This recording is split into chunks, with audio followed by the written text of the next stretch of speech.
یہ بیماریاں، یہ مصیبتیں، یہ پریشانیاں اللہ والوں کے سامنے کچھ بھی نہیں ہیں، بالکل کچھ بھی نہیں ہے۔ اللہ والوں کے نام سے بیماریاں ٹل جاتی ہیں۔ حضور غوث اعظم رحمۃ اللہ تعالی علیہ کے بارگاہ میں ایک شخص آتا ہے اور آ کے عرض کرتا ہے، حضور میری زوجہ کو، میری بیوی کو، میری وائف کو مرگی ہو گئی ہے۔ یہ ایک بیماری ہے جو شریر جنات کی وجہ سے ہوتی ہے۔ تو عرض کرتا ہے، حضور میری بیوی کو مرگی ہو گئی ہے۔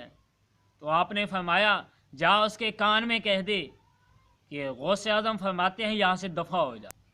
عجیب بات ہے یار، اس بات کو اگر عقل کے ترازو سے تولا جائے، جیسا کہ آج کل کچھ نادان لوگ اس طرح کرتے بھی ہیں، تو پھر بہت سارے سوال اٹھیں گے۔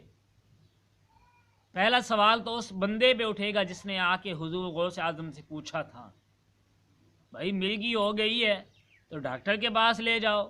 حضور غوث اعظم کون سے ڈاکٹر تھے؟ لیکن ان کا عقیدہ تھا کہ اللہ والے مصیبتیں دور کر دیتے ہیں اللہ تعالیٰ کی عطا سے، اللہ تعالیٰ کی رحمت سے اللہ والے مصیبتوں، پریشانیوں، بیماریوں میں کام آتے ہیں۔ وہ سچے محبین تھے۔ تو حضور غوث اعظم رحمۃ اللہ تعالی علیہ کے پاس آئے اور جب مسئلہ عرض کیا تو پھر حضور غوث اعظم رحمۃ اللہ تعالی علیہ نے دوا بھی ایسی بتا دی۔ وہ فرماتے ہیں کہ جب میں گھر میں گیا، جا کے بیوی کے کان میں نے یہ بات کہی کہ حضور غوث اعظم فرماتے ہیں دفع ہو جا، یہاں سے ہمارے شہر سے نکل جا، تو فرماتے ہیں بس میں نے کہا ہی تھا کہ میری بیوی ٹھیک ہو گئی تھی، اس کی جو مرگی کی بیماری تھی وہ ختم ہو گئی تھی۔ تو یہ میرے حضور غوث اعظم رحمۃ اللہ تعالی